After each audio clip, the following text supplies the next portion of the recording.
On today's show, the post-Mike Evans and Lavonte David era is here.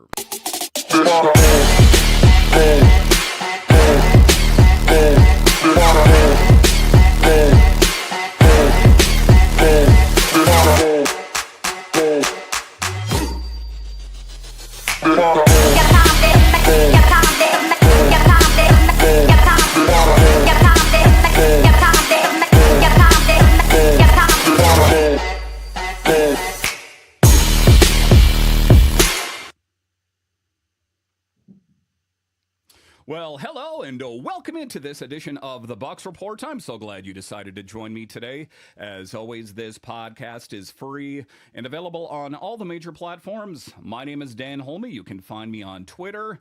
It's at DanCaps218. You can find us online, bucsreport.com. So in this edition of the Bucs Report, we talk about Mike Evans and Lavonte David. Two pillars on this team have been for years, and well, they're no longer Buccaneers. How did we get to this point? I'll talk about that in the show. In the first segment, I'll talk about Mike Evans.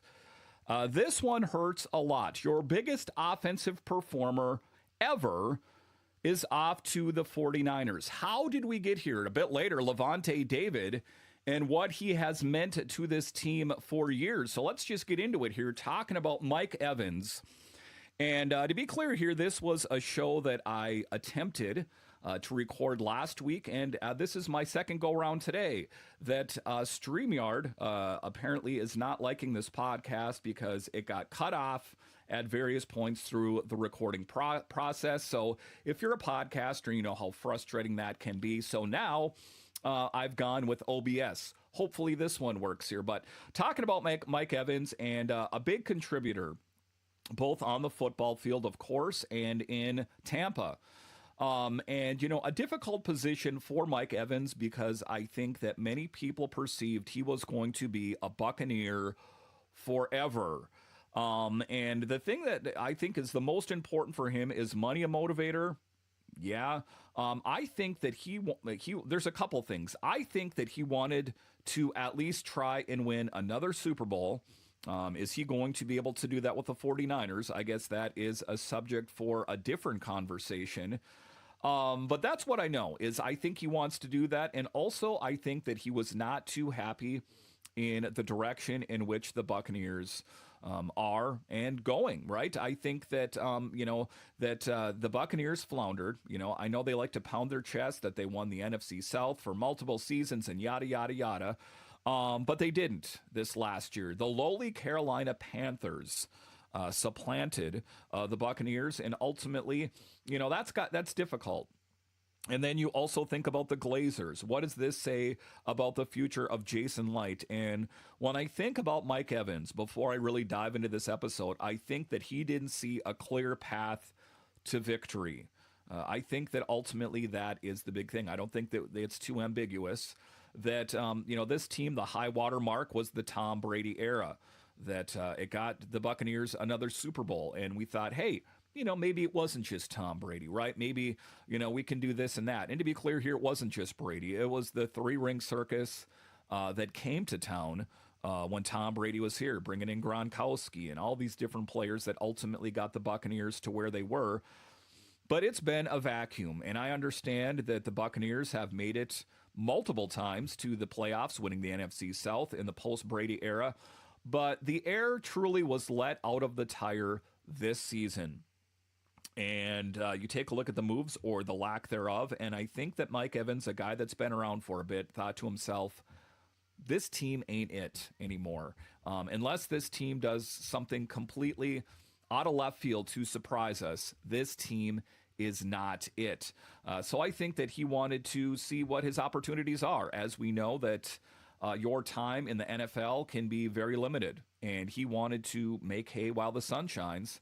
And ultimately what has put the Buccaneers in the position and Mike Evans that he's in. But the biggest takeaway here is the departure of Mike Evans ends the greatest offensive era in the history of the Tampa Bay Buccaneers. Underline, boldface type, put the spotlight on that one. The greatest offensive era in history of the Tampa Bay Buccaneers. So let's talk about that a little bit here, because this is one of the stories where you kind of sit back for a second and you realize something big just happened. And I understand, I say this is a piece that I wrote a bit ago, but a franchise era just ended. When we talk about the modern Buccaneers, the first name that normally comes up, go ahead and ask your friends. When you say the Buccaneers, what name is the first name that pops up? And I'd be willing to say that a majority of the time, it's Mike Evans. Drafted all the way back in 2014, first pick by GM Jason Light, immediate star, immediate difference maker. And from the moment he stepped on the field, he changed the offense. Now, remember what the Buccaneers looked like before Mike Evans arrived? This team that had struggled offensively for an identity for years. And how he was that absolute game changer, because what did we see in Tampa? Quarterback instability, receivers rotating in and out, no true dominant number one option.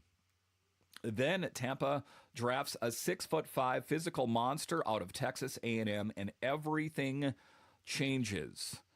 Evans immediately becomes the focal point of the offense, and his rookie season set the tone. 68 receptions, 1,051 yards, and 12 touchdowns right out of the gate.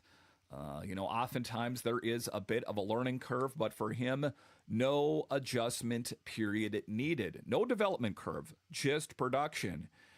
And that production didn't stop. Maybe it was a flash in the pan. Maybe he got lucky in his rookie season.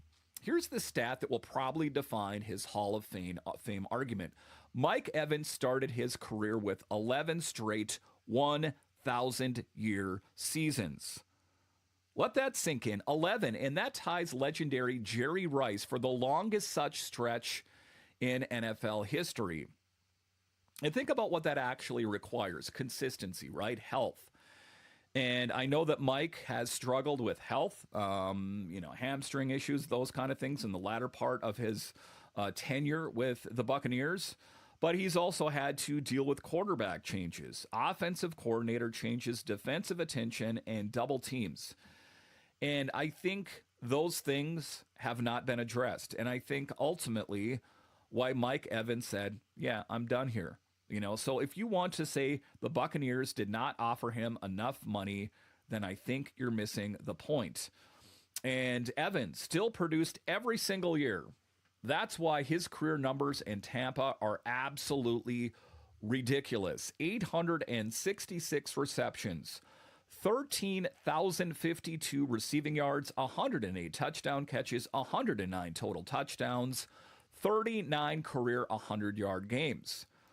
He leaves as, get this, the most productive offensive player in franchise history. And he walked out the door. Could Jason Light have done more?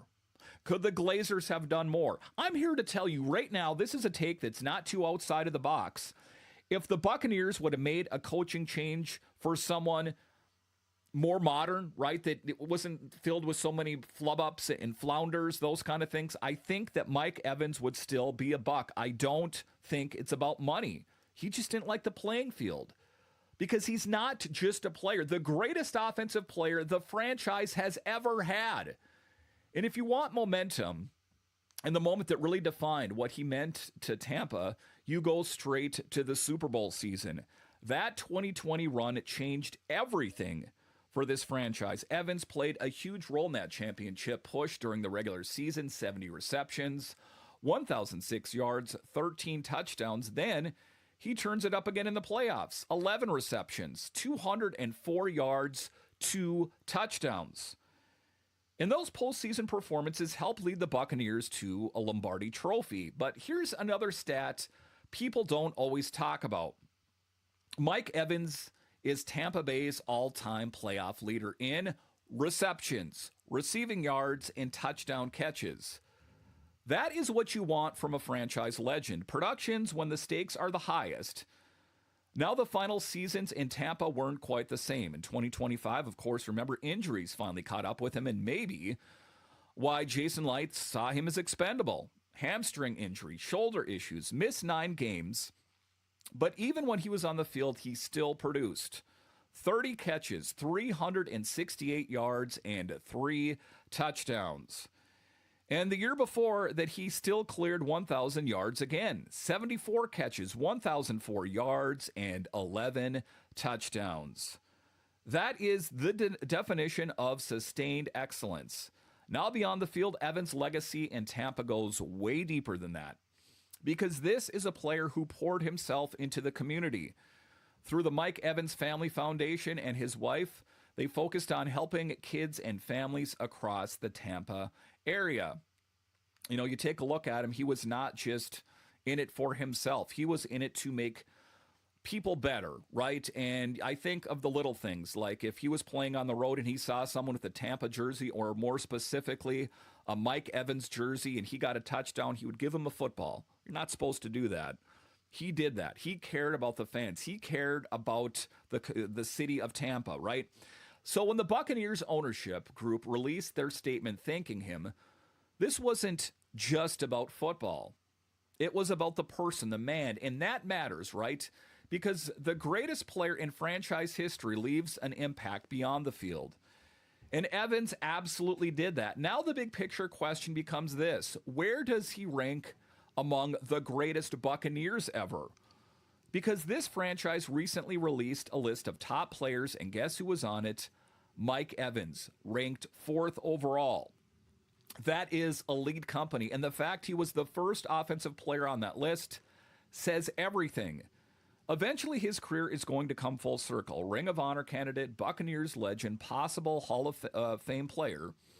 And for the Bucs, the memories are endless. The deep balls, the red zone dominance, the toe tap catches, the jump balls nobody else could win.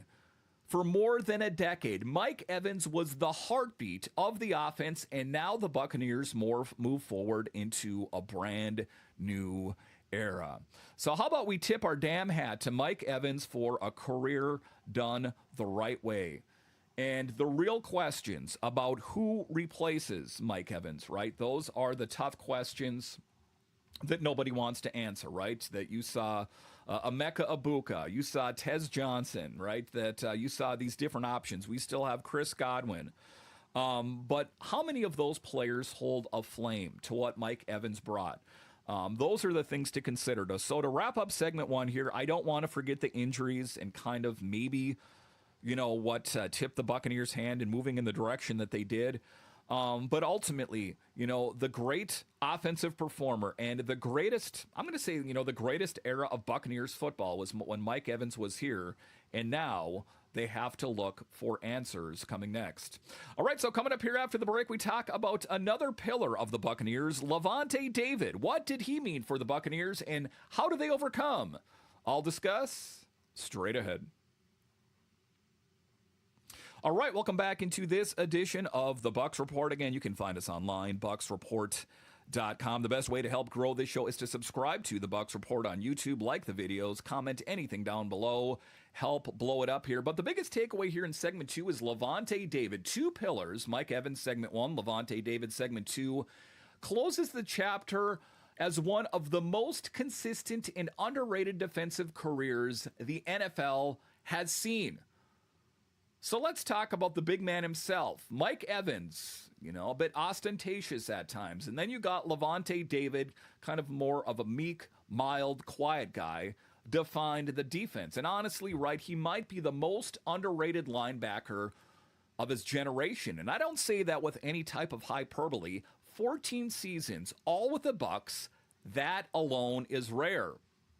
But the production across 14 years is what makes his career truly incredible. Let's start with the headline number, 1,714 tackles. That ties Buccaneers legend Derek Brooks for the most in franchise history. Same number, same city, 2 legendary linebackers. And when you dig deeper into the stats, their career becomes more impressive. 1,172 solo tackles, 42.5 sacks, 14 interceptions, 177 tackles for loss, 33 forced fumbles, 21 fumble recoveries. Wow, that's a mouthful. The stat profile is something you almost never see from an off-ball linebacker. He could do everything: stop the run, rush the passer, drop into coverage, create turnovers, and now he's gone. The versatility is why he belongs in the conversation with the best linebackers of his era. And here's one of the most telling stats. Since tackles started being tracked in 1994, only 2 players have ever posted 1,500 plus tackles, 40 plus sacks, 10 plus interceptions. Lavonte David and Hall of Famer Ray Lewis. That's it. 2 players. That is some elite company. And that stat alone shows you the kind of impact he had on the game. Now, his breakout season came very early in his career back in 2013. And honestly, it might still be one of the most underrated defensive seasons ever. That year, he finished with 145 tackles, 7 sacks, 5 interceptions, 21 tackles for loss, and 10 passes defended. He earned first-team All-Pro honors that year, and many people believe he should have had more All-Pro selections over the years, as do I, right? So you take a look at what he has done. But Lavonte David's careers never revolved around awards. It revolved around consistency, right? Because year after year, you knew exactly what you were getting. 100-plus tackles, sideline-to-sideline speed, play recognition that looked almost instinctive, and one more thing that doesn't get talked about enough: durability. Lavonte David played 215 games in his career, and he started every single one. That is incredible for a linebacker playing such a physical position. Even more impressive is how rarely he missed time. Never missed more than 5 games in a season. Only twice missed more than 2. That is tough guy stuff there. But beyond the numbers, his impact inside the locker room might be even more important.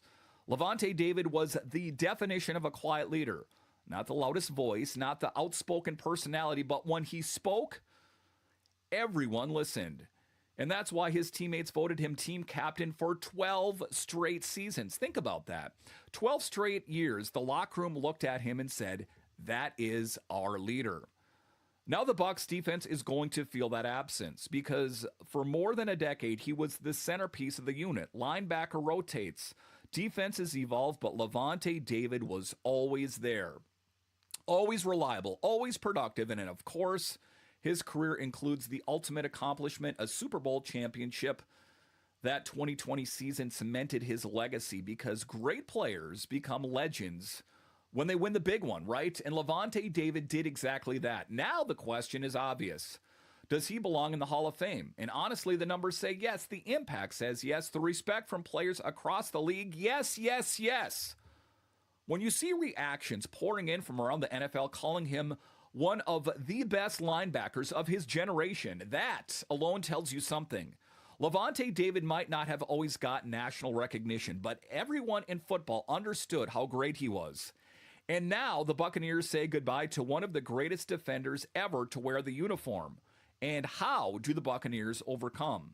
These kind of guys are not plug and play. There is not another Lavonte David in-house. You could say they could address it at the draft, and I'll talk about that in a bit here. But the Buccaneers have 2 huge holes in their lineup. Mike Evans, Lavonte David, that we thought the Buccaneers fell short this last year. How are they going to do without those 2 pillars in the lineup? All right, so coming up here after the break, I'll talk about the draft and what is next. And how do the Buccaneers move on after 2 pillars left the team? I'll discuss straight ahead. All right, welcome back into this edition of the Bucs Report. Again, you can find us online at bucsreport.com. Also, subscribe, follow, leave comments, all of those things at the Bucs Report on YouTube. All right, segment 3 here. The biggest takeaway now is with Evans gone and David retired, the 2026 draft became the most important roster building moment for the Buccaneers. There is no doubt. Because this is where the conversation turns from the past to the future. Because the franchise just lost 2 legendary players in the same offseason. Evans, Lavonte David. I know there's additions, and I'll talk about those in future episodes, but they lost production, identity, all gone at once. So the natural question becomes what's next? And the answer might start with the 2026 NFL draft because right now Tampa holds 7 draft picks, including the very important 15th overall selection. No pressure, Jason Light. A lot of pressure. That pick could define the direction of this roster, but one of the most interesting mock draft scenarios floating around suggests something different, a trade down. Really? In this scenario, the Buccaneers move from 15 to pick 24 in a deal with the Browns, and the return, pick 24 and pick 39. 2 premium picks instead of 1. Okay, I'm not loving it, and honestly, that strategy makes some sense for a team that needs depth across multiple positions. I get that, but if you look at the roster right now, there are several areas that could use reinforcements out of the gate. Edge rusher, linebacker, cornerback depth, offensive line depth, and that's exactly what this mock draft tries to address. With the 24th overall pick, the Buccaneers could select a guy that could change that edge rusher, linebacker, cornerback, right? But ultimately, is that what they are going to do? That is what we don't know. One name that's being floated out there, then in the second round, the Buccaneers grab Tennessee corner Colton Hood. That is a name. Cornerback might not look like the biggest need on paper, but the Buccaneers fans know something very well. Injuries happen. Depth matters. Hood brings speed, physical press coverage ability, and strong man coverage traits. Exactly what Todd Bowles looks for in a corner. Then comes one of the most interesting picks of the entire draft, Texas linebacker Anthony Hill. And the reason this pick stands out is obvious. Lavonte David just retired, so the future of the linebacker position suddenly becomes a priority. Hill is an intriguing prospect, 6'3", 238 pounds, sideline to sideline speed. He's even bigger, if you can believe it, than Lavonte David, brings a similar style of play. And one of the things I notice is that he diagnoses plays quickly and attacks downhill. Now, the biggest development area is coverage, right? But that's where veterans currently on the roster come in. The Buccaneers sign linebackers Alex Anzalone and Christian Roseboom in free agency. Those players could hold down the starting job early while Hill develops. Later rounds focus heavily on building depth across the roster. Guard Keelan Rutledge from Georgia Tech, big physical interior lineman who could develop into a future star. Round 4, defensive tackle Chris McClellan from Missouri, a massive 323-pound interior defender who could rotate next to Vita Vea. Round 5, wide receiver Josh Cameron from Baylor. And here's the most important thing about drafting a receiver. He is not replacing Mike Evans. Nobody replaces Evans, but Cameron could add versatility to a receiving group that already includes Godwin, Abuka, McMillan, and Tez Johnson. Then the final round focuses on special teams and developing talent. And Ethan Burke is one of the names that's being floated out there. There's other names as well. Players who could carve out early roles on special teams while developing defensively. And that's really what the draft is about, isn't it? Building the next wave of Bucs football. Because this team just said goodbye to 2 franchise icons, but successful organizations don't stay down long. They reload, they develop, they find the next core. And if the Buccaneers draft well in 2026, the next era of Bucs football might be starting. So that's the big question. I think there is a lot at stake, and it's not saying anything too outside of the box here. But this is make or break for Jason Light. This is make or break for Todd Bowles. Don't blow it. No pressure. Lots of pressure. You got the quarterbacks in-house here. Baker Mayfield, who I think is the right guy for the job. But I think in order for Baker to thrive, he is going to need a strong supporting cast. It cannot just be, hopefuls, right? That the wide receiver room is going to be good enough, that we didn't address this position or that position either via the draft or off-season moves, that this team is good, but obviously fell short of the mark. And obviously there is still work to do. So it's not going to be easy for the Buccaneers. And this might be a season of kind of a rebuild to kind of see where players fit in. And I know that's kind of an awkward thing to say about an NFL season. Usually you hear about that in baseball, in hockey, that kind of thing. But I think the Buccaneers are not a really early take here. Again, I'm recording this in early April. I don't see the Buccaneers coming into the next season just coming out swinging. I think that they are going to be good, and really a hard take here, and I'm sorry if I'm saying it out loud, but that is why I do these shows and talk about the Bucs. I see the Buccaneers, unless they make some big swing, I see them missing the playoffs again. And I do see big changes coming next offseason. I see Todd Bowles, and I see a change at the GM position. And I say that because I think the Glazers, I know they're not afraid of making big moves. And I think that they're not going to spend too much time wandering out into the wilderness, that the Buccaneers are going to have to hit, maybe surprising me right next season. But if they don't, I expect big moves in the following season.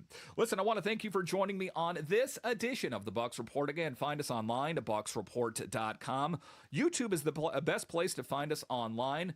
You can check out the Bucs Report on YouTube, like the videos, comment anything down below. It really helps grow the show. All right, once again, I want to thank you for joining me on this edition of the Bucs Report, part of the Bucs Report Podcast Network. And I'll